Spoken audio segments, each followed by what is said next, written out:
ರೈತ ಬಾಂಧವರಿಗೆ ಪ್ರಗತಿ ಚಾನಲ್ಗೆ ಆತ್ಮೀಯವಾದಂಥ ಸ್ವಾಗತ. ಇಂದಿನ ಜೋಳಕಾಳಿನ ಮಾರುಕಟ್ಟೆಯ ಬೆಲೆಯನ್ನು ನೋಡ್ಕೊಂಡು ಬರೋಣ. ಅಂದಾಜು ಬೆಲೆ ಇನ್ನೂ ಯಾರು ಹೊಸದಾಗಿ ಚಾನಲ್ ನೋಡ್ತಾ ಇದ್ರೆ ತಪ್ಪದೇ ಸಬ್ಸ್ಕ್ರೈಬ್ ಆಗಿ. ಇಂದು ವಿಜಯಪುರದಲ್ಲಿ ನೋಡೋದಾದ್ರೆ ಒಂದು ಕ್ವಿಂಟಲ್ಗೆ ಅಂದಾಜು ಬೆಲೆ ಹೈಬ್ರಿಡ್ ಹಾಗೂ ಸ್ಥಳೀಯ ಲೋಕಲ್ ಜೋಳ ಎಲ್ಲ ಸೇರಿ ಒಟ್ಟೆ ಟೋಟಲ್ನಲ್ಲಿ ಅಂದಾಜು ಬೆಲೆಯ ಹಾಗೆ ಸರಾಸರಿ ಮೊತ್ತವನ್ನು ನೋಡ್ಕೊಂಡು ಬರೋಣ. ಇಂದು ವಿಜಯಪುರದಲ್ಲಿ ಒಂದು ಕ್ವಿಂಟಲ್ಗೆ ಸರಾಸರಿ ಮೊತ್ತ 3,000ದಿಂದ 3,200 ರೂಪಾಯಿವರೆಗೆ ಒಂದು ಕ್ವಿಂಟಲ್ ಜೋಳದ ಅಂದಾಜು ಬೆಲೆಯನ್ನು ಹೊಂದಿದೆ.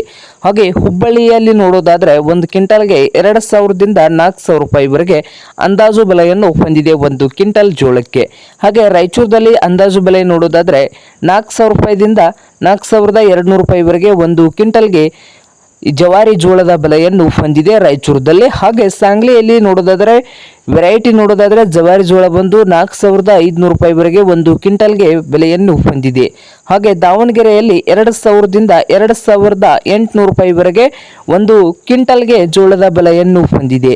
ಹಾಗೆ ಕಲಬುರಗಿಯಲ್ಲಿ 3,000ದಿಂದ 4,800 ರೂಪಾಯಿವರೆಗೆ ಜವಾರಿ ಜೋಳದ ಬೆಲೆಯನ್ನು ಹೊಂದಿದೆ ಒಂದು ಕ್ವಿಂಟಲ್ಗೆ ಕಲಬುರಗಿಯಲ್ಲಿ ಅಂದಾಜು ಬೆಲೆ. ಹಾಗೆ ಸರಿಯಾದ ರೇಟಿಗಾಗಿ ಮಾರುಕಟ್ಟೆಗೆ ಭೇಟಿ ನೀಡಿ.